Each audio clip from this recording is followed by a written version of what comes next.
ಆತ್ಮೀಯ ಸ್ಪರ್ಧಾರ್ಥಿಗಳೇ, mister AJ. Harish 1432 YouTube ಚಾನಲ್ಗೆ ಸ್ವಾಗತವನ್ನು ಬಯಸ್ತಾ ಇದ್ದೀನಿ. ಇನ್ನೂ ಯಾರೆಲ್ಲ ನನ್ನ ಯೂಟ್ಯೂಬ್ ಚಾನಲನ್ನು ಸಬ್ಸ್ಕ್ರಿಪ್ಷನ್ ಮಾಡ್ಕೊಂಡಿಲ್ಲ, ಸಬ್ಸ್ಕ್ರೈಬ್ ಮಾಡ್ಕೊಳ್ಳಿ. ಹಾಗೆ ಮೇಲೆ ಕಾಣುವ ಬೆಲ್ ಬಟನನ್ನು ಪ್ರೆಸ್ ಮಾಡಿ ಅಂತ ಹೇಳ್ತಾ ಇದ್ದೀನಿ. ಇನ್ನೂ ಯಾರೆಲ್ಲ ನಾನೇ ಬರೆದಿರುವ ಪುಸ್ತಕಗಳನ್ನು ಬೈ ಮಾಡಿಲ್ಲ, ಬೈ ಮಾಡಿ ಅಂತ ಹೇಳ್ತೀನಿ. ಮತ್ತೆ ಒಂದು ಸರಿ ರಿವ್ಯೂ ಮಾಡ್ತಾ ಹೋಗ್ತೀನಿ. ನೋಡಿ, ಏನು ಮೊನ್ನೆ ಎಚ್ ಕೆ ಮತ್ತು ನಾನ್ ಎಚ್ ಕೆಯಲ್ಲಿ ಶೇಕಡ 95% ಏನು ಈ ಪುಸ್ತಕಗಳಿಂದ ಬಂದಿದೆ. ಓಕೆನಾ? ಇನ್ನು ಇಂಡಿಯನ್ ಹಿಸ್ಟ್ರಿ ಮಾಸ್ಟರ್ ಆಗಿರ್ಬೋದು, ಕರ್ನಾಟಕ ಹಿಸ್ಟ್ರಿ ಮಾಸ್ಟರ್ ನನಗಂತೂ ತುಂಬ ಖುಷಿ ಆಗುತ್ತೆ. ಮತ್ತು ಹಾಗೆ ಜಿಯೋಗ್ರಫಿ ರಿಲೇಟೆಡ್ ಬರ್ದಿದ್ದೀನಿ. ಜಿಯೋ ಅಂದರೆ ಜಿಯೋಗ್ರಫಿ ಕನ್ನಡದಲ್ಲಿ ನಾನು ಸ್ವಲ್ಪ ಯೂನಿಕ್ ಆಗಿರಲಿ ಅಂತ ಜಿಯೋ ಅಂತ ಕೊಟ್ಟಿನಿ. ಜಿಯೋದಲ್ಲಿ ಬಂದು ಭಾರತದ ಭೂಗೋಳಶಾಸ್ತ್ರ, ಪ್ರಾದೇಶಿಕ ಭೂಗೋಳಶಾಸ್ತ್ರ, ಹಾಗೆ ಪ್ರಪಂಚಿಕ ಭೂಗೋಳಶಾಸ್ತ್ರ. ಹಾಗೆ ನಾನು ಕರ್ನಾಟಕ ಜಿಯೋಗ್ರಫಿ, ಇದು ತುಂಬ ಅದ್ಭುತವಾಗಿದೆ. ಎರಡನ್ನೂ ಇನ್ನೂ ಯಾರೆಲ್ಲ ಬೈ ಮಾಡಿಲ್ಲ, ಬಟ್ ಸಿನ್ಸಿಯರ್ ಸ್ಟೂಡೆಂಟ್ಸ್ ಹೇಳ್ತಾ ಇದ್ದೀನಿ. ಓಕೆನಾ? ಯಾರೋ ಏನೋ ಹೇಳಿದ್ರು ಅಂತ ನಾನು ಹೇಳ್ತಿಲ್ಲ, ಬಟ್ ಕಂಟೆಂಟ್ ವೆರಿ ಗುಡ್ ಇದೆ. ಈಗ ಏನು ಮಾರ್ಕೆಟಲ್ಲಿ ಇದೆಯಲ್ಲ, ಆ ಪುಸ್ತಕಗಳಿಗಿಂತ ಇನ್ನೂ ಹೆವಿ ತುಂಬ ಕಂಟೆಂಟ್ ಇದೆ. ನೀವು ತೊಗೊಂಡು ನೋಡ್ಬೋದು. ಸಾಕಷ್ಟು ಕಡೆಗಳಿಂದ, ಅಂದರೆ ಬೇರೆ ಬೇರೆ ಜಿಲ್ಲೆಗಳಿಂದ ಸ್ಪರ್ಧಾರ್ಥಿಗಳು ಫೋನ್ ಮಾಡಿ ಇದು ಪುಸ್ತಕಗಳ ಬಗ್ಗೆ ಮೆಚ್ಚುಗೆಯನ್ನು ವ್ಯಕ್ತಪಡಿಸ್ತಾ ಇದ್ದಾರೆ. ನಾನೇನು ಇದು ಸುಮ್ಮನೆ ಹೇಳ್ತಿಲ್ಲ, ಬಟ್ ಸ್ಟೂಡೆಂಟ್ಸ್ಗಳು ನನಗೆ ಕೊಡ್ತಾ ಇರೋ ಫೀಡ್ಬ್ಯಾಕ್ ತುಂಬ ಖುಷಿ ತಂದು ಕೊಟ್ಟಿದೆ. ಹಾಗೆ ಇನ್ನೂ ಒಂದು ವೆರಿ ಇಂಪಾರ್ಟೆಂಟ್ ಪುಸ್ತಕ, ಕನ್ನಡ ವ್ಯಾಕರಣ ಮತ್ತು ಕನ್ನಡ ಸಾಹಿತ್ಯ ಚರಿತ್ರೆ. ಓಕೆ, ಮೊನ್ನೆ ನಡೆದಂಥ FDA ಅಂದರೆ ನಾನ್ ಎಚ್ ಕೆ ಭಾಗದ 708 ಪೋಸ್ಟಿಗೆ 30ಕ್ಕೂ ಹೆಚ್ಚು ಪ್ರಶ್ನೆಗಳು ಇದರಲ್ಲಿ ಬಂದಿದೆ. ಇದು ನಾನು ಪ್ರೂಫ್ ಸಮೇತ ಅವತ್ತು ನಿಮಗೆ ಎಕ್ಸ್ಪ್ಲೇನ್ ಮಾಡಿದ್ದೀನಿ. ಡಿಜಿಟಲ್ ಬೋರ್ಡಲ್ಲಿ ಮಾಡೋಕ್ಕಾಗಲಿಲ್ಲ, ಕಾರಣಾಂತರಗಳಿಂದ ಮಾಡೋಕ್ಕಾಗಲಿಲ್ಲ. ಆ ಕಾರಣದಿಂದ ಇನ್ನೂ ಯಾರೆಲ್ಲ ಬೈ ಮಾಡಿಲ್ಲ, ಬೈ ಮಾಡಿ. ಸಿನ್ಸಿಯರ್ ಸ್ಟೂಡೆಂಟ್ಸ್ ಅಷ್ಟೇ ನಾನು ಹೇಳ್ತಾ ಇರೋದು. ಓಕೆನಾ?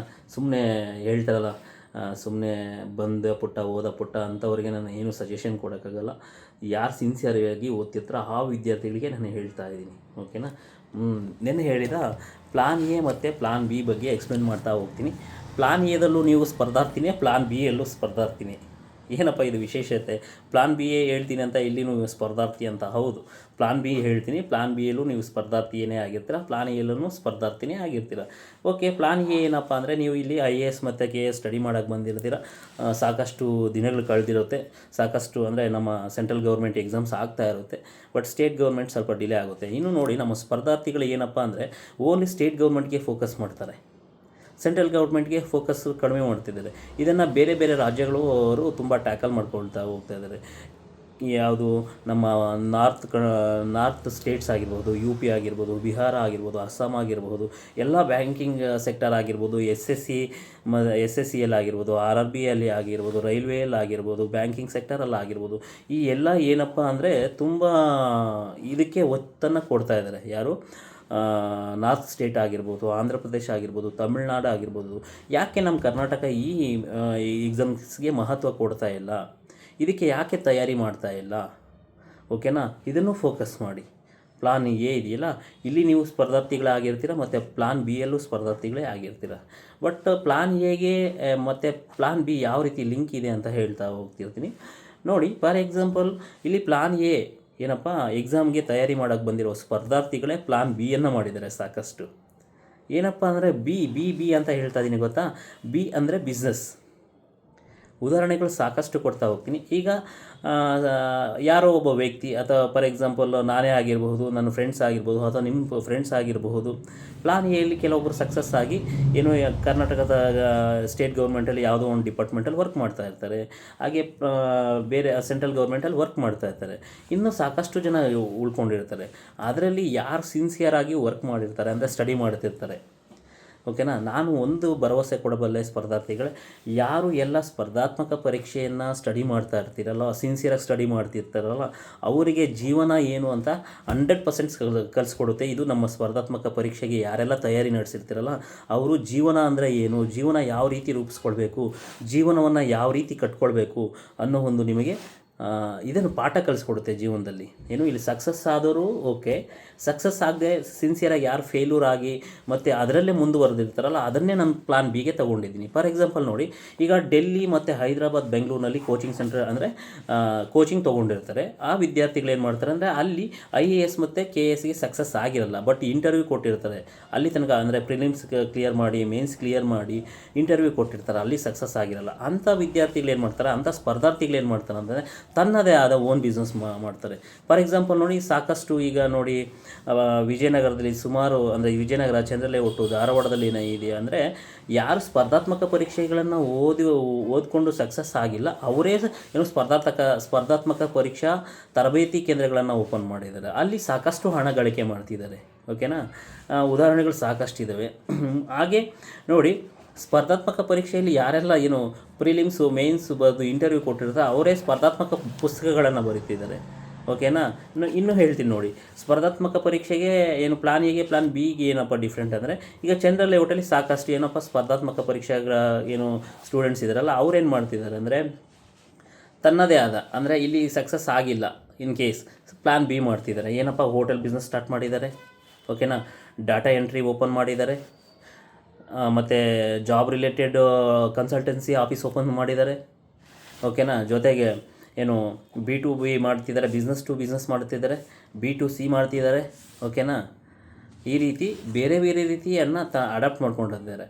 ಮತ್ತು ಜೊತೆಗೆ ಸ್ಪರ್ಧಾರ್ಥಿಗಳು ಸಕ್ಸಸ್ ಆಗಿಲ್ಲ ಅಂತ ಸುಮ್ಮನೆ ಕೂರಬೇಡಿ, ನೀವು ಬಿಸ್ನೆಸ್ಸನ್ನು ಮಾಡಿ. ಬಿಸ್ನೆಸ್ ನಿಮ್ಮನ್ನು ಯಾವಾಗಲೂ ಕೈ ಹಿಡಿಯುತ್ತೆ. ಓಕೆನಾ, ಇಲ್ಲಿ ನೀವು ಯಾಕೆಂದರೆ ಬಿಸ್ನೆಸ್ಸಲ್ಲೂ ಸ್ಪರ್ಧಾರ್ಥಿಗಳೇ. ಓಕೆ, ಯಾವುದೋ ಒಂದು ಹೋಟೆಲ್ ಬಿಸ್ನೆಸ್ ಸ್ವಲ್ಪ ಸ್ಟಾರ್ಟ್ ಮಾಡ್ತೀರಾ ನೀವು ಸ್ಪರ್ಧಾರ್ಥಿಗಳು, ಅಲ್ಲಿ ಹೋಟೆಲ್ಗಳು ತುಂಬ ಇರುತ್ತೆ, ಅಲ್ಲಿ ನೀವು ಕಾಂಪಿಟೇಷನ್ ಅಲ್ಲಿ ಇದ್ದೇ ಇರುತ್ತೆ. ಓಕೆನಾ, ಇಲ್ಲ ಯಾವುದೋ ಒಂದು ನೀವು ಕಂಪ್ನಿಗೆ ಈಗ BCom ಮಾಡ್ಕೊಂಡಿರ್ತೀರ, BE ಮಾಡ್ಕೊಂಡಿರ್ತೀರ, ಯಾವುದೋ ಒಂದು ನೀವು ಕಂಪ್ನಿಗೆ ಹೋಗ್ಬೇಕು, ಜಾಯ್ನಿಂಗ್ ಆಗಬೇಕು, ಅಲ್ಲಿ ನಿಮಗೆ ಯಾವುದೋ ಒಂದು ಪ್ರೋಗ್ರಾಮಿಂಗ್ ಲ್ಯಾಂಗ್ವೇಜನ್ನು ಕೇಳ್ತಾರೆ. ಆ ಪ್ರೋಗ್ರಾಮಿಂಗ್ ಅಲ್ಲಿ ನೀವು ಲ್ಯಾಂಗ್ವೇಜ್ ಕಲ್ತರು ಅಲ್ಲಿ ನೀವು ಕಾಂಪಿಟೇಟರೇ. ಓಕೆನಾ, ಅಂದರೆ ಎಲ್ಲರಿಗಿಂತ ಯೂನಿಕಾಗಿ ನಿಮ್ಮದೇನು, ನೀವು ಯಾವ ರೀತಿ ಪ್ರೂವ್ ಮಾಡ್ಕೊಳ್ತೀರಾ ಅದ್ರ ಮೇಲೆ ಡಿಪೆಂಡ್ ಆಗ್ತಾ ಹೋಗ್ತಾ ಇರುತ್ತೆ. ಓಕೆನಾ, ಆ ಕಾರಣದಿಂದ ನಾನು ಹೇಳ್ತಾ ಇದ್ದೀನಿ ಸ್ಪರ್ಧಾರ್ಥಿಗಳಿಗೆ, ಸಿನ್ಸಿಯಾರಿಟಿ ಇರಲಿ, ನೀವು ಏನೇ ಕೆಲಸ ಮಾಡಲಿ, ಹಾರ್ಡ್ ವರ್ಕ್ ಇರಲಿ, ಡೆಡಿಕೇಶನ್ ಇರಲಿ, ನೀವು ಸಕ್ಸಸ್ ಆಗ್ತೀರಾ. ಓಕೆನಾ, ಇಲ್ಲಿ ಪ್ಲಾನ್ ಎ ಅಲ್ಲಿ ನೀವು ಸಕ್ಸಸ್ ಆಗಿಲ್ಲ ಅಂದರೆ ಪ್ಲಾನ್ ಬಿ ಅಲ್ಲಿ ಸಕ್ಸಸ್ ಆಗ್ತೀರಾ. ಓಕೆ, ನಿಮ್ಮದೇ ಆದ ಐಡಿಯಾಸು, ನಿಮ್ಮದೇ ಆದ ಇನೋವೇಟಿವ್ ಥಾಟ್ಸು ಇದನ್ನೆಲ್ಲ ಇಂಪ್ಲಿಮೆಂಟ್ ಮಾಡ್ತಾ ಹೋಗ್ತಾ ಇರಬೇಕು. ಆ ಕಾರಣದಿಂದ ಹೇಳ್ತಾ ಇದ್ದೀನಿ. ಈಗ ನಾನು ಬಿಗೆ ಜಾಸ್ತಿ ಯಾಕೆ ನಿಮಗೆ ಸ್ಪರ್ಧಾರ್ಥಿಗಳಿಗೆ ಇಂಪ್ಲಿಮೆಂಟ್ ಮಾಡೋದಕ್ಕೆ ಹೇಳ್ತಾ ಇದ್ದೀನಿ ಅಂದರೆ, ಪ್ಲಾನ್ ಎ ಸಕ್ಸಸ್ ಆಗಿಲ್ಲ ಅಂದರೂ ಪರವಾಗಿಲ್ಲ, ಪ್ಲಾನ್ ಬಿ ಸಕ್ಸಸ್ ಆಗುತ್ತೆ. ಈಗ ಎಷ್ಟೋ ಜನ ಇಲ್ಲಿ ಸ್ಪರ್ಧಾತ್ಮಕ ಪರೀಕ್ಷೆಗಳಿಗೆ ತಯಾರಿ ನಡೆಸೋಕೆ ಬಂದು ಏನು IAS ಕೋಚಿಂಗ್ ಸೆಂಟರ್ಗಳು ಸ್ಥಾಪನೆ ಮಾಡಿದ್ದಾರೆ, ಹೋಟೆಲ್ ಬಿಸ್ನೆಸ್ ಸ್ಥಾಪನೆ ಮಾಡಿದ್ದಾರೆ, ಲೈಬ್ರರಿ ಸ್ಥಾಪನೆ ಮಾಡಿದ್ದಾರೆ, ಬುಕ್ ಹೌಸ್ ಸ್ಟಾರ್ಟ್ ಮಾಡಿದ್ದಾರೆ, ಪಬ್ಲಿಕೇಷನ್ಗಳು ಸ್ಟಾರ್ಟ್ ಮಾಡಿದ್ದಾರೆ. ಓಕೆನಾ, ಮತ್ತು ಏನು ಈ ಟ್ಯಾಕ್ಸಿಗಳನ್ನು ಹಾಕಿದ್ದಾರೆ. ಓಕೆನಾ, ಅವ್ರ ಪರ್ ಮಂತ್ ಎಷ್ಟಿರ್ಬೋದು. ಈಗ ಫಾರ್ ಎಕ್ಸಾಂಪಲ್ ನಾನು ಒಂದು ಹೇಳ್ತೀನಿ ನೋಡಿ, ನಿಮಗೆ ಕರ್ನಾಟಕ ಸ್ಟೇಟ್ ಗೌರ್ಮೆಂಟಲ್ಲಿ 7th ಪೇ ಕಮಿಷನ್ ಇದೆಯಲ್ಲ, FDA ಸ್ಯಾಲ್ರಿ ಎಷ್ಟಪ್ಪ? ಮಿನಿಮಮ್ ಒಂದು 60,000 ಇರಬಹುದಾ? 60,000. ಹಾಂ, ಓಕೆ, 60,000 ಈ FD ಆದರೆ ಓಕೆನಪ್ಪ, ಒಂದು ಗೌರವಾನ್ವಿತ ಹುದ್ದೆನೇ ಅಂದ್ಕೊಳ್ಳೋಣ. ಓಕೆನಾ, ಇವ್ರದ್ದು ಉಳಿಯೋದು ಎಕ್ಸ್ಪೆನ್ಸಸ್ ಎಲ್ಲ ಹೋಗಿ ಎಷ್ಟು ಉಳಿಯುತ್ತೆ ಪರ್ ಮಂತು? ಟ್ರಾವೆಲಿಂಗ್ ಆಗಿರ್ಬೋದು, ಪ್ರತಿಯೊಂದು ಹೋಗಿ ಎಲ್ಲ ಪ್ರತಿಯೊಂದು ಮನೆ ರೆಂಟ್ ಆಗಿಲ್ಲ ಅರೌಂಡ್ ಒಂದು 35,000 ಇಲ್ಲ 30,000 ರೂಪಾಯಿ ಉಳಿಬಹುದು. ಅದೇ ಒಬ್ಬ ಕಾಮನ್ ಪರ್ಸನ್ ಹೇಳ್ತೀನಿ ನೋಡಿ, ಫ್ರೆಂಡ್ ಹೋಟೆಲ್ ಬಿಸ್ನೆಸ್ಸು ಸ್ಟಾರ್ಟ್ ಮಾಡಿದ್ದಾರೆ. ಅವ್ರದ್ದು ಏನು ಗೊತ್ತಾ, ದಿನಕ್ಕೆ 10,000 ರಿಂದ 15,000 ಎಲ್ಲ ಖರ್ಚು ಹೋದರೆ 5,000 ರೂಪಾಯಿ ಉಳಿಯುತ್ತೆ. ಓಕೆನಾ, ತಿಂಗಳಿಗೆ ಎಷ್ಟಾಯಿತು? 1.5 ಲಕ್ಷ. ಹಾಂ, ನಮಗೆ ಜೀವನಕ್ಕೇನು ಬೇಕು? ವಿಟಮಿನ್ ಎಮ್ ಬೇಕು. ಯಾವುದೇ ಒಬ್ಬ ವ್ಯಕ್ತಿ ತನ್ನ ಜೀವನವನ್ನು ರೂಪಿಸ್ಕೊಳ್ಬೇಕಾದ್ರೂ ಈಗ ಪ್ರೆಸೆಂಟ್ ಸಿಚುವೇಷನಲ್ಲಿ ವಿಟಮಿನ್ ಅಂದರೆ ಎಮ್ ಅಂದರೆ ಮನಿ. ಓಕೆನಾ, ಮನಿ ವೆರಿ ವೆರಿ ಇಂಪಾರ್ಟೆಂಟ್ ಇದೆ. ಆ ಕಾರಣದಿಂದ ಸ್ಪರ್ಧಾರ್ಥಿಗಳೇನ ಹೇಳ್ತಾ ಇದ್ದೀನಿ, ನೀವು ಮನಿ ಅಂದರೆ ಹಣ ಗಳಿಕೆ ಮಾಡಿದರೆ ನಿಮ್ಮ ಸರೌಂಡಿಂಗ್ ಸುತ್ತಮುತ್ತಲಿನ ಜನರಾಗಿರ್ಬೋದು, ನಿಮ್ಮ ಬಂಧು ಬಳಗ ಆಗಿರ್ಬೋದು, ನಿಮ್ಮ ಪೇರೆಂಟ್ಸ್ ಆಗಿರಬಹುದು, ನಿಮ್ಮ ಮನೆಯವರಾಗಿರ್ಬೋದು, ಸುತ್ತಮುತ್ತಲಿನ ಎಲ್ಲ ವ್ಯಕ್ತಿಗಳು ನಿಮ್ಮನ್ನು ಏನಪ್ಪ ಅಂದರೆ ತುಂಬ ಆತ್ಮೀಯ ಮನೋಭಾವನದಿಂದ ಮಾತಾಡ್ತಾರೆ. ಇಲ್ಲಾಂದರೆ ಬಿಡಪ್ಪ, ಏನೋ ಹೇಳ್ತಾರೆ ಗೊತ್ತಾ, ಸಕ್ಕರೆ ಇದ್ದ ಕಡೆ ಇರುವೆ ಬರುತ್ತೆ ಅಂತ, ಹಣ ಅಂದರೆ ಎಣ್ಣನೂ ಬಾಯಿ ಬಿಡುತ್ತೆ ಅಂತ. ಆ ರೀತಿ ನೀವು ಯಾವಾಗ ನೀವು ಸ್ಟೇಬಲ್ ಆಗ್ತೀರಾ, ನೀವು ಫಿನಾನ್ಷಿಯಲಿ ಸ್ಟ್ರಾಂಗ್ ಆಗ್ತಾ ಹೋಗ್ತೀರಾ, ಎಲ್ಲನೂ ಸಿಗುತ್ತೆ. ಡಿಫ್ರೆನ್ಸ್ ಇಷ್ಟೇ ರೀ. ಓಕೆನಾ, ಈಗ ನೀವು ನೋಡಬಹುದು ರಾಜಕಾರಣಿಗಳೇನೋ ಓದ್ಕೊಂಡು ಇದು ಮಾಡ್ಕೊಂಡಿದ್ದಾರೆ, ಅವ್ರ ಹತ್ರ ದುಡ್ಡಿದೆ, ಏನು ಬೇಕಾದರೂ ಮಾಡ್ತಾರೆ ಅವರು ಅಲ್ವಾ. ಆ ಕಾರಣದಿಂದ ಹೇಳ್ತೀನಿ, ನೀವು ನನ್ನ ಪ್ಲಾನ್ ಎ ಇಲ್ಲಿ ನೀವು ಸ್ಪರ್ಧಾರ್ಥಿನೇ ಆಗಿರ್ತೀರ, ಪ್ಲಾನ್ ಬಿನೂ ಸ್ಪರ್ಧಾರ್ಥಿಗಳೇ ಆಗಿರ್ತೀರ. ಆ ಕಾರಣದಿಂದ ಇನ್ನು ನಾನು ಯಾವುದೇ ಒಂದು ಬಿಸ್ನೆಸ್ ಮಾಡಿ ಅದು ತಪ್ಪಲ್ಲ, ನಾನು ಯಾವುದೇ ಜಾಬನ್ನು ನಾನು ಗೆಳೀತಾ ಇಲ್ಲ, ಎಲ್ಲ ಜಾಬು ಒಂದೇ. ಓಕೆನಾ, ಅಂದರೆ ಟ್ರೀಟ್ ಮಾಡೋದು ಬೇರೆ ಬೇರೆ ಇದೆ. ನೀವು ಸರ್ಕಾರಿ ನೌಕರ, ನೀವು ಪ್ರೈವೇಟ್ ಎಂಪ್ಲಾಯಿ ಅಂತ ಇದ್ದೀರಾ. But end of the day ಏನು ಮಾಡ್ತೀರಾ? ಎಲ್ಲರೂ ಮಾಡೋದು ಊಟನೇ, ಎಲ್ಲರೂ ನಿದ್ದೆನೇ ಮಾಡ್ತೀವಿ ಅಲ್ವಾ. ಆ ಕಾರಣದಿಂದ ಹೇಳ್ತೀನಿ, ಅಂದರೆ ವೇರಿಯೇಷನ್ಸ್ ಇರುತ್ತೆ. ನಾನು ಏನು ಹೇಳ್ತಾ ಇದ್ದೀನಿ, ಸ್ಪರ್ಧಾತ್ಮಕ ಲೋಕದಲ್ಲಿ ಯಾರೆಲ್ಲ ಸಕ್ಸಸ್ ಆಗದೆ ಸುಮ್ಮನೆ ಕೂತಿರ್ತಿರಲ್ಲ ಅವರಿಗೆ ನಾನು ಹೇಳ್ತಾ ಇದ್ದೀನಿ, ಪ್ಲಾನ್ ಬಿ ಅಂದರೆ ಬಿಸ್ನೆಸ್ ಯಾವುದೇ ಬಿಸ್ನೆಸ್ ಮಾಡಿ. ಓಕೆನಾ. ಅಂದರೆ ಪ್ರಾಮಾಣಿಕತೆಯಿಂದ ಮಾಡಿ, ಅದನ್ನು ಹೇಳ್ತೀನಿ. ಓಕೆನಾ. ಆ ಕಾರಣದಿಂದ ಪ್ರಾಮಾಣಿಕತೆಯಿಂದ ಮಾಡಿ ನೀವು ಸಕ್ಸಸ್ ಅಂತ ಆಗೇ ಆಗ್ತೀರಾ, 100% ಆಗ್ತೀರಾ. ನಾನು ಯಾಕಪ್ಪ ಪ್ಲಾನ್ ಬಿ ಆಯ್ಕೆ ಮಾಡ್ಕೊಳ್ತೀನಿ ಅಂತೀರ. ಈಗ ನೋಡಿ, ಈ ಸ್ಪರ್ಧಾತ್ಮಕ ಪರೀಕ್ಷೆಗೆ ನಾವು ಬಂದಾಗ ಕಾಲಿಟ್ಟಾಗ ಏನಪ್ಪ ಅಂದರೆ ಅರೌಂಡ್ ಒಂದು 25 ಅಂದರೆ ನಿಧಾನಕ್ಕೆ ಬಂದಿರ್ತೀವಿ. ಈಗ ಫಿನಾನ್ಷಿಯಲ್ ಮನೆ ಕಡೆ ಸಪೋರ್ಟ್ ಇದ್ದರೆ ಅವ್ರು ಬೇಗನೆ ಬಂದಿರ್ತಾರೆ. ಇನ್ ಕೇಸ್ ಏನಪ್ಪ ಅಂದರೆ 30 ಆಯಿತು, 32 ಆಯಿತು, 33 ಆಯಿತು. ಓಕೆನಾ. ಈ ಸಂದರ್ಭದಲ್ಲಿ ನಿಮಗೆ ಏನಪ್ಪ ಆಗುತ್ತೆ ಅಂದರೆ ನಿಮ್ಮ ಮೇಲೆ ಒತ್ತಡ ಜಾಸ್ತಿ ಬರುತ್ತೆ. ಮದುವೆ ಮಾಡ್ಕೋಬೇಕು, ಮದುವೆ ಮಾಡ್ಕೊಂಡಾದ್ಮೇಲೆ ಹೆಂಡತಿ, ಮಕ್ಕಳು, ಬಂಧು ಬಳಗ, ತಂದೆ ತಾಯಿ ಎಲ್ಲರೂ ನೋಡ್ಕೋಬೇಕಾಗುತ್ತೆ. ಆ ಕಾರಣದಿಂದ ಏನು ಮಾಡಬೇಕಂದ್ರೆ ನಿಮಗೆ ಆಲ್ಟರ್ನೇಟಿವ್ ಜಾಬ್ ಬೇಕಾಗುತ್ತಲ್ವ. ಆ ಕಾರಣದಿಂದ ನೀವು ಪ್ಲ್ಯಾನ್ ಬಿಯನ್ನು ನೀವು ಇಂಪ್ಲಿಮೆಂಟ್ ಮಾಡ್ಕೊಂಡು ಹೋದರೆ ನೀವು ತುಂಬ ಸಕ್ಸಸ್ ಆಗ್ತೀರಾ. ಮತ್ತು ಎಲ್ಲೂ ಲೈಫು ನಿಮಗೆ ಅಷ್ಟೊಂದು ರಿಸ್ಕ್ ಅನಿಸೋದಿಲ್ಲ. ಆ ಕಾರಣದಿಂದ ಹೇಳ್ತಾ ಇದ್ದೀನಿ, plan be very very important. ಈಗ ಫಾರ್ ಎಕ್ಸಾಂಪಲ್ ನೋಡಿ, ಈಗ ಸ್ಪರ್ಧಾತ್ಮಕ ಪರೀಕ್ಷೆಗೆ ತಯಾರಿ ನಡೆಸ್ಕೊಂಡೆ ಯಾವುದಾದ್ರೂ ಒಂದು ಪ್ರೋಗ್ರಾಮಿಂಗ್ ಲ್ಯಾಂಗ್ವೇಜನ್ನು ಕಲೀರಿ, ಯಾವುದಾದ್ರೂ ಒಂದು ಡಿಸೈನಿಂಗ್ ಕಲೀಲಿ, ಏನೋ ಒಂದು ನೀವು ಆಲ್ಟರ್ನೇಟಿವ್ ಕಲ್ತ್ಕೊಳ್ಳಿ. ಓಕೆನಾ. ಇದು ಸಕ್ಸಸ್ ಆಗಿಲ್ಲ ಅಂದರೆ ಇದನ್ನು ಮುಂದುವರಿಸ್ಕೊಂಡು ಹೋಗಿ. ಇದು ಹೆಂಗೂ ನಿಮಗೆ ಲೈಫ್ ಕಟ್ಕೊಡುತ್ತೆ. ಬಿಸ್ನೆಸ್ ಯಾವಾಗಿದ್ರೂ ಮಾಡ್ಬೋದು. ಅರ್ಥ ಆಯ್ತಾ. ಆ ಕಾರಣದಿಂದ ಹೇಳ್ತಾ ಇದ್ದೀನಿ, ಪ್ಲಾನ್ ಎ ಮತ್ತು ಪ್ಲಾನ್ ಬಿ ಎರಡೂ ನೀವು ಸ್ಪರ್ಧಾರ್ಥಿಗಳೇ ಆಗಿರ್ತೀರ. ಆ ಕಾರಣದಿಂದ ಏನು ಹೇಳ್ತೀನಪ್ಪ ಅಂದರೆ, ನೀವು ಪ್ಲಾನ್ ಬಿನ ಇಂಪ್ಲಿಮೆಂಟ್ ಮಾಡ್ಕೊಳ್ಳಿ. ಹಾಗಂತ ಹೇಳಿ ನೀವು ಸ್ಟಡಿನ ಡ್ರಾಪ್ ಮಾಡಿ ಅಂತ ಹೇಳ್ತಾ ಇಲ್ಲ. ಅದ್ರ ಜೊತೆಗೆ ಯಾವುದಾದ್ರೂ ಒಂದು ಆಲ್ಟರ್ನೇಟಿವ್ ಇರಲಿ. ಅರ್ಥ ಆಯ್ತಾ. ಆ ಕಾರಣದಿಂದ ಅದೇ ಪ್ಲಾನ್ ಬಿ ಅಂದ್ರೂ ಬಿಸ್ನೆಸ್. ನನ್ನ ಪ್ರಕಾರ ಪ್ಲಾನ್ ಬಿ ಅಂದರೆ ಬಿಸ್ನೆಸ್ಸು ಆ್ಯಂಡ್ ಕಾಂಪಿಟೇಟರ್. ಓಕೆನಾ. ನೀವು ಬಿಸ್ನೆಸ್ ಬಂದರೂ ಅಲ್ಲಿ ಕಾಂಪಿಟೇಟರ್ ಇರ್ತಾರೆ, ಇಲ್ಲಿ ಬಂದು ಪ್ಲಾನ್ ಎಲ್ಲಿ ನೀವು ಸ್ಪರ್ಧಾರ್ಥಿ, ಅಲ್ಲಿ ಕಾಂಪಿಟೇಟರ್ಸ್ ಇದ್ದೇ ಇರ್ತಾರೆ. ಆ ಕಾರಣದಿಂದ ಏನು ಮಾಡಬೇಕಂದ್ರೆ ನೀವು ಪ್ಲಾನ್ ಬಿಯನ್ನು ಇಂಪ್ಲಿಮೆಂಟ್ ಮಾಡ್ಕೊಳ್ಳಿ. ಯಾವುದೇ ರೀತಿ ಪ್ಲಾನನ್ನು ಮಾಡ್ಕೊಳ್ಳಿ. ಬಿಸ್ನೆಸ್ ಒಟ್ಟು ಬಿಸ್ನೆಸ್ಸು ಅಷ್ಟೇ ನಾನು ಹೇಳೋದು. ಓಕೆನಾ. ಹಾಗೆ ಇನ್ನೂ ಯಾರೆಲ್ಲ ನನ್ನ ಪುಸ್ತಕಗಳನ್ನು ಪರ್ಚೇಸ್ ಮಾಡಿ. ಸ್ಪರ್ಧಾತ್ಮಕ ಪರೀಕ್ಷೆಗೆ ಯಾರೆಲ್ಲ ತಯಾರಿ ನಡೆಸ್ತಾ ಇದ್ದೀರಾ, ಮಿನಿಮಮ್ ಈಗ ಗ್ರೂಪ್ ಸಿ ಎಕ್ಸಾಮ್ಗೆ 60 ಮಾರ್ಕ್ಸು ನನ್ನ ಪುಸ್ತಕಗಳಿಂದ ಬರುವ ಎಲ್ಲ ಸಾಧ್ಯತೆಗಳಿದ್ದಾವೆ. ಓಕೆನಾ. ಈಗ ಫಾರ್ ಎಕ್ಸಾಂಪಲ್ ನೋಡಿ, ಹಿಸ್ಟ್ರಿ ಒಂದು 15, ಜಿಯೋಗ್ರಫಿ ಒಂದು 15, ಕನ್ನಡ ಗ್ರಾಮರ್ ಬಂದು 35 ಮಾರ್ಕ್ಸ್ ಕೇಳ್ತಾರೆ ಕಮ್ಯುನಿಕೇಷನ್ ಪೇಪರಲ್ಲಿ. ಅದೊಂದು 35, ಇದು 15 ಅಂದರೆ 65 ಆಯಿತು. ಬೇಡ ನನಗೆ 63 ಸಬ್ಜೆಕ್ಟಿಂದ 60 ಸ್ಕೋರ್ ಮಾಡ್ಬೋದು ಅಂದರೆ ನೀವೇ ಇಮ್ಯಾಜಿನ್ ಮಾಡ್ಕೊಳ್ಳಿ. 60 ಮಾರ್ಕ್ಸನ್ನು ಸ್ಟಡಿ ಮಾಡಬೇಕಂದ್ರೆ ಯಾವೆಲ್ಲ ಬುಕ್ಸನ್ನು ಓದಬೇಕು ಅದು ನಿಮಗೆ ಬಿಟ್ಟಿದ್ದು. ಓಕೆ. ನಾನು ಪದೇ ಹೇಳ್ತಾ ಇದ್ದೀನಿ, ಯಾಕಂದರೆ ಅದರಲ್ಲಿ ಅಷ್ಟೊಂದು ವರ್ತ್ ಇದೆ. ಯಾಕೆಂದರೆ ನಾನು ಬರೆದಿರೋ ಪುಸ್ತಕಗಳಲ್ಲಿ ಅಷ್ಟೊಂದು ಕಂಟೆಂಟ್ ಇದೆ. ಮತ್ತು ನಾನೆಲ್ಲ ಏನೆಲ್ಲ ಪ್ರಾಬ್ಲಮನ್ನು ಫೇಸ್ ಮಾಡ್ತಿದ್ದೆ ಅಂದರೆ ಪ್ರೀವಿಯಸ್ ನಾವು ಸ್ಟಡಿ ಮಾಡಬೇಕಾದ್ರೆ ಯಾವೆಲ್ಲ ಪ್ರಾಬ್ಲಮನ್ನು ಫೇಸ್ ಮಾಡ್ತಿದ್ವಿ. ಏನಪ್ಪ ಯಾವಾಗಲೂ ಸರು ಅವ್ರ ಪುಸ್ತಕಗಳು ಹೌದ್ರಿ, ನಮ್ಮ ಬುಕ್ಸನ್ನು ನಾವೇ ಪ್ರಮೋಷನ್ ಮಾಡಿಕೊಡ್ಬೇಕು. ಯಾಕಂದರೆ ಕಂಟೆಂಟ್ ಇದನ್ನು ಈಗ ನನ್ನ ಬಗ್ಗೆ ನಾನೇ ಪ್ರಮೋಷನ್ ಮಾಡ್ಕೋಬೇಕು, ನನ್ನನ್ನು ನಾನೇ ಮುನ್ನೆಲೆಗೆ ತಗೊಬರಬೇಕು. ಇಲ್ಲಿ ಯಾರೂ ನಿಮಗೆ ಹೆಲ್ಪ್ ಮಾಡಲ್ಲ. ನಿಮ್ಮ ಪ್ರತಿಯೊಬ್ಬರಿಗೂ ಅಷ್ಟೇ, ನಿಮಗೆ ಕಾಲು ಎಳೆಯೋರೇ ಇರ್ತಾರೆ. ಏನೋ ಮಾಡ್ತಿದ್ದಾನೆ ಅಂದರೆ ಕಾಲು ಎಳೆಯೋರೇ ಜಾಸ್ತಿ, ಸಾಕಷ್ಟು ಜನ ಇರ್ತಾರೆ. ಆ ಕಾರಣದಿಂದ ಹೇಳ್ತೀನಿ, ನನ್ನ ಪುಸ್ತಕಗಳನ್ನ ನಾನು ಪ್ರಮೋಷನ್ ಮಾಡೋದ್ರಲ್ಲಿ ತಪ್ಪಿಲ್ಲ. ಯಾಕಂದರೆ ಅಷ್ಟೊಂದು ಕಂಟೆಂಟ್ ಇದೆ. ನನಗೆ ಏನಪ್ಪ ಅಂದರೆ ಕರ್ನಾಟಕದ ಎಲ್ಲ ಜಿಲ್ಲೆಗಳಿಂದ ಫೋನ್ ಬರುತ್ತೆ, ಸರ್ ತುಂಬ ಎಕ್ಸಲೆಂಟ್ ಇದೆ ಪುಸ್ತಕಗಳು ಅಂತ ಮಾಹಿತಿ ಸಿಗ್ತದೆ. ನನಗೆ ಅಷ್ಟೇ ಖುಷಿ ಸಾಕು. ಓಕೆನಾ. ಮತ್ತು ಇನ್ನೂ ಏನಪ್ಪ ಅಂದರೆ ಈಗೇನು ನಮ್ಮ ಈ ಎಲ್ಲ ಮುಗಿದಾದ್ಮೇಲೆ ನಮ್ಮ ಸ್ಟೇಟ್ ಗೌರ್ಮೆಂಟು KPSC ಏನೋ 1200 SDA FDA ಕಾಲ್ ಮಾಡುವ ಎಲ್ಲ ಚಾನ್ಸ್ಗಳು ತುಂಬ ಇದ್ದಾವೆ. ಆ ಕಾರಣದಿಂದ ನಾನು ಸ್ಪರ್ಧಾರ್ಥಿಗಳಿಗೆ ಹೇಳ್ತೀನಿ, ನಾನೇ ಬರೆದಿರುವ ಕನ್ನಡ ವ್ಯಾಕರಣ ಮತ್ತು ಕನ್ನಡ ಸಾಹಿತ್ಯ ಚರಿತ್ರೆ ಈ ಪುಸ್ತಕ ಏನಿದೆಯಾ ಗೊತ್ತಾ, ಇದರಲ್ಲಿ ಮಿನಿಮಮ್ಮು 95% ಸ್ಕೋರ್ ಮಾಡಬಹುದು. 95 ಇಮ್ಯಾಜಿನ್ ಮಾಡ್ಕೊಳ್ಳಿ. 95 ಅಂದರೆ ಎಷ್ಟು ಶೇಕಡವಾರು ಅಂದರೆ 95% ಆಯಿತು. 95 ಆದರೆ ಯಾಕೆ ನಾನು ಹೇಳ್ತಾ ಇದ್ದೀನಿ ಅಂದರೆ, ಈಗ ನಾನು ಏನು FDA ಮತ್ತು SDA ಸ್ಟೂಡೆಂಟ್ಸ್ಗೆ 1000 ವಿದ್ಯಾರ್ಥಿಗಳೇನು ಸ್ಪರ್ಧಾರ್ಥಿಗಳಿಗೆ ಕನ್ನಡವನ್ನು ಟೀಚ್ ಮಾಡ್ತೀನಿ. ಬಟ್ ಆನ್ಲೈನಲ್ಲೇ. ಓಕೆನಾ. ಯಾಕಂದರೆ ನಾನು ಕೋರ್ಟು ಮತ್ತು ಈ ಕೆಲಸ ಕಾರ್ಯಗಳೆಲ್ಲ ಮುಗಿಸ್ಕೊಂಬಂದು ಮಾಡಬೇಕಾಗುತ್ತೆ.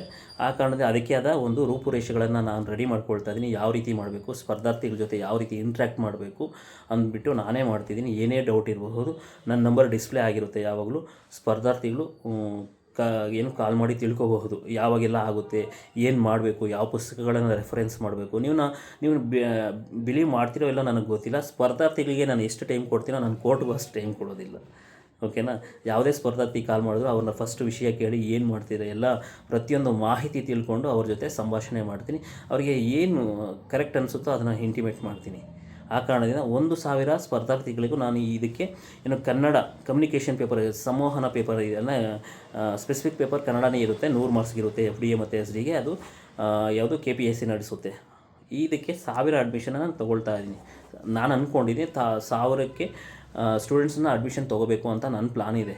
ಅಷ್ಟು ಜನಕ್ಕೆ ನಾನು ನ್ಯಾಯ ಕೊಡಿಸ್ಬೇಕು. ನನ್ನ ಪುಸ್ತಕದಿಂದ ಬರುವ ಮತ್ತು ಕನ್ನಡ ಯಾವ ಗ್ರಾಮರ್ ಯಾವ ರೀತಿ ಏನೆಲ್ಲ ಸಬ್ಜೆಕ್ಟನ್ನು ನಾನು ಅವರಿಗೆ ಟೀಚ್ ಮಾಡಬೇಕು ಅಂತ ಹೇಳ್ಬಿಟ್ಟು ಇಲ್ಲಿ ನಿಮಗೆ ಮೆನ್ಷನ್ ಮಾಡ್ತಾ ಹೋಗಿದ್ದೀನಿ. ಅಷ್ಟು ಏನು FDA ಇದೆಯಲ್ಲ, ಟೋಟಲ್ಲು 30 ಟಾಪಿಕ್ ಇದೆ. ಆಲ್ಮೋಸ್ಟ್ ಅಲ್ಲಿ ಎಲ್ಲ ಟಾಪಿಕ್ಸು ಕವರ್ ಆಗಿದೆ. ವರ್ಣಮಾಲೆಯಿಂದ ಅಪ್ ಟು ಪೂರಕ ಓದು ಇದೆಯಲ್ಲ, ಅದು ಪತ್ರಲೇಖನ ತನಕ 30 ಟಾಪಿಕ್ ಇದೆ. ಆ 30 ಟಾಪಿಕನ್ನು ಎಕ್ಸ್ಪ್ಲೇನ್ ಮಾಡ್ತಾ ಹೋಗ್ತೀನಿ. ನಾನೇ ಖುದ್ದಾಗಿ ಮಾಡ್ತೀನಿ, ಬೇರೆ ಯಾರಿಗೂ ಕೊಡೋದಿಲ್ಲ ಏನು ಟೀಚ್ ಮಾಡೋದಕ್ಕೆ. ಟೋಟಲ್ ಸಬ್ಜೆಕ್ಟನ್ನು ನಾನೇ ಟೀಚ್ ಮಾಡ್ತೀನಿ. ಒಟ್ಟು ಅದು 100ಕ್ಕೆ 95ರಷ್ಟು ನನ್ನ ಅಡ್ಮಿಷನ್ ಏನು ತೊಗೊಂಡಿರುತ್ತೆ ಅಷ್ಟು ಜನಕ್ಕೆ ಟೀಚ್ ಮಾಡೋ ಎಲ್ಲ ಪ್ಲಾನನ್ನು ಮಾಡ್ತಾಯಿದ್ದೀನಿ. ಆ ಕಾರಣದಿಂದ ಹೇಳ್ತಾ ಇದ್ದೀನಿ, ಮುಂದಿನ ದಿನಗಳಲ್ಲಿ ಎಕ್ಸಿಕ್ಯೂಟ್ ಮಾಡ್ತೀನಿ ಅತಿ ಶೀಘ್ರದಲ್ಲೇ. ಈ ಏನು ಒಂದು ಕಮ್ಯುನಿಕೇಷನ್ ಪೇಪರ್ ಇದೆಯಲ್ಲ, ಕನ್ನಡ ವ್ಯಾಕರಣ ಇದೆಯಲ್ಲ, 100 ಮಾರ್ಕ್ಸಕ್ಕೆ ಅದನ್ನು ಅತಿ ಶೀಘ್ರದಲ್ಲೇ ಇಂಪ್ಲಿಮೆಂಟ್ ಮಾಡ್ತಾ ಇದ್ದೀನಿ. ಯಾರೆಲ್ಲ ಅದ್ರ ಬಗ್ಗೆ ಮಾಹಿತಿ ಬೇಕಾಗುತ್ತೋ ನೀವು ಜಸ್ಟ್ ಒಂದು ಮೆಸೇಜನ್ನು ಮಾಡಿ ವಾಟ್ಸಪ್ಪಲ್ಲಿ, ಅದರ ಡೀಟೇಲ್ಸನ್ನು ನಾನು ಹೇಳ್ತೀನಿ. ಯಾವ ರೀತಿ ಏನು ಮಾಡಬೇಕು, ಯಾವ ಪುಸ್ತಕಗಳನ್ನು ಓದಬೇಕು, ಏನೆಲ್ಲ ಓದಬೇಕು. ಈಗ ಫಾರ್ ಎಕ್ಸಾಂಪಲ್ ನಿಮಗೆ 90 ಸ್ಕೋರ್ ಅಂದರೆ ಎಷ್ಟೊಂದು ದೊಡ್ಡ ಬಿಗ್ ಸ್ಕೋರ್ ಗೊತ್ತಾ ಇದರಲ್ಲಿ, ವ್ಯಾಕರಣದಲ್ಲಿ 90. ಇನ್ನು GS ಎಲ್ಲ 60 ಅಂದರೆ 150 ಅಂದರೆ ನೀವು SDAನೂ ಇನ್ನು ಆಗ್ತೀರಾ, FDAನೂ ಇನ್ನು ಆಗ್ತೀರಾ. ಓಕೆ, ಆ ಕಾರಣದಿಂದ ಬಟ್ ಸಿನ್ಸಿಯರ್ ಸ್ಟೂಡೆಂಟ್ಸ್ ನಾನು ಹೇಳ್ತಾ ಇದ್ದೀನಿ. ಅದ್ರ ಜೊತೆಗೆ ಬೇರೆ ಸಬ್ಜೆಕ್ಟನ್ನು ಓದಬೇಕು ಯಾವ ರೀತಿ ಅಂತ ನಾನು ಅದನ್ನು ಎಕ್ಸ್ಪ್ಲೇನ್ ಮಾಡ್ತಾ ಹೋಗ್ತೀನಿ. ಮುಂದಿನ ದಿನಗಳಲ್ಲಿ ನಾನು ಮತ್ತೆ ಡೈಲಿ ಒಂದೊಂದು ಪ್ಲಾನನ್ನು ಎಕ್ಸಿಕ್ಯೂಟ್ ಮಾಡ್ತಾ ಇರ್ತೀನಿ. ಹಾಗೆ PSI ಮತ್ತು PSIಗೆ ಎಸ್ಪೆಷಲಿ PSI ಸ್ಟೂಡೆಂಟ್ಸ್ಗೆ ಯಾವ ರೀತಿ ಪ್ರಬಂಧ ಬರೀಬೇಕು, ಯಾವ ರೀತಿ ಪ್ರಿಸೇ ಬರೀಬೇಕು, ಮತ್ತು ಯಾವ ರೀತಿ ಕನ್ನಡ ಟು ಇಂಗ್ಲೀಷ್ ಟ್ರಾನ್ಸ್ಲೇಷನ್ ಮಾಡಬೇಕು, ಇಂಗ್ಲೀಷ್ ಟು ಕನ್ನಡ ಟ್ರಾನ್ಸ್ಲೇಷನ್ ಮಾಡಬೇಕು ಅಂತಲೂ ಹೇಳ್ಕೊಡ್ತೀನಿ. ಮತ್ತು ನಮ್ಮ PSI ಮತ್ತು PSI ಸ್ಟೂಡೆಂಟ್ಸ್ಗೆ ಇನ್ನೂ ಯಾವ ರೀತಿ ಪ್ರಬಂಧ ಬರಿಬೇಕಂತಲೇ ಗೊತ್ತಿಲ್ಲ, ಆನ್ಸರ್ ರೈಟಿಂಗ್ ಬರ್ಕೊಂಡು ಹೋಗ್ತಾರೆ. ಓಕೆ, ಪಾಯಿಂಟ್ಸ್ ಹಾಕ್ತಾ ಬರಿತಾ ಹೋಗ್ತಾರೆ, ಅದೆಲ್ಲ ಪ್ರಬಂಧ ರಚನೆ. ಬಟ್ ಪ್ರಬಂಧ ರಚನೆ ಬರೆಯುವ ಸ್ಟೈಲೇ ಬೇರೆ ಇದೆ. ಅದನ್ನು ಇಂಪ್ಲಿಮೆಂಟ್ ಮಾಡ್ತೀನಿ. ಅದಕ್ಕೂ ಮುಂದಿನ ಏನು ಪ್ಲಾನ್ಸನ್ನು ಮಾಡ್ತಾ ಇದ್ದೀವಿ. ಮತ್ತು ಇನ್ನೂ ಮೆಂಟರ್ಶಿಪ್ ಕೂಡ ಕೊಡ್ತಾ ಇದ್ದೀವಿ. ನಾನು ನನ್ನ ಫ್ರೆಂಡ್ ಭರತ್ ಅಂತ ಇದ್ದಾರೆ, ಅವರು ಪರಿಶ್ರಮ IAS ಅಕಾಡೆಮಿ ಅಂತ ಸ್ಟಾರ್ಟ್ ಮಾಡಿದ್ದಾರೆ. ಅಲ್ಲೇ ನಿಮಗೆ ಅಂದರೆ ಫೇಸ್ ಟು ಫೇಸ್ ಯಾವ ರೀತಿ ಏನು ಅಂತಲೂ ನಾವು ಪ್ರತಿಯೊಂದನ್ನು ಇಂಟಿಮೇಟ್ ಮಾಡ್ತಾ ಹೋಗ್ತೀವಿ. ಅಲ್ಲಿ ನಿಮಗೆ ಏನು ಕಾಂಪಿಟೇಟಿವ್ ಫೀಲ್ಡಲ್ಲಿ ಏನು ಸಕ್ಸಸ್ ಆಗಿದ್ದಾರ ಅಂಥ ಪರ್ಸನ್ ಆಗಿರಬಹುದು, ನಾನೇ ಆಗಿರ್ಬೋದು, ಅಥವಾ ಭರತ್ಚಂದ್ರ ಆಗಿರ್ಬೋದು, ಇನ್ನೊಬ್ಬರು ಇದ್ದಾರೆ ಮಂಜುಳಾ ಮೇಡಮ್ ಆಗಿರ್ಬೋದು, ಮತ್ತು ಇನ್ನೊಬ್ಬರು ಶಿವಶಂಕರ್ ನಾಯಕ್ ಅಂತ ಇದ್ದಾರೆ ಅವರಾಗಿರಬಹುದು, ಆಮೇಲೆ ಹರೇಂದ್ರ ಗೌಡ ಸರ್ ಆಗಿರಬಹುದು. ಇನ್ನೂ ಸಾಕಷ್ಟು ಅಂದರೆ ಇದೇ ಫೀಲ್ಡಲ್ಲಿ ಅಂದರೆ ಸಂಪೂರ್ಣ ಮಾಹಿತಿಯನ್ನು ಹೊಂದಿರೋ ಏನು ಸ್ಪರ್ಧಾರ್ಥಿಗಳಾಗಿರ್ಬೋದು, ಮತ್ತು ಸ್ಟೇಟ್ ಗೌರ್ಮೆಂಟು ಅಥವಾ ಮತ್ತು ಸೆಂಟ್ರಲ್ ಗೌರ್ಮೆಂಟಲ್ಲಿ ಜಾಬ್ ಮಾಡ್ತಾ ಇರೋರಾಗಿರ್ಬೋದು, ಪ್ರತಿಯೊಂದು ಮಾಹಿತಿ ಕೊಡ್ತೀನಿ. ಆ ಕಾರಣದಿಂದ ಯಾರೆಲ್ಲ ಇನ್ನೂ ಸ್ಟಡಿ ಮಾಡದೆ ನೋಟಿಫಿಕೇಷನ್ ಆಗಲಿ ಅಂತ ಕಾಯ್ತಾ ಇದ್ದೀರಾ, ದಯವಿಟ್ಟು ಹೇಳ್ತಾ ಇದ್ದೀನಿ, ಸುಮ್ಮನೆ ಕೂರಕ್ಕೆ ಹೋಗಬೇಡಿ.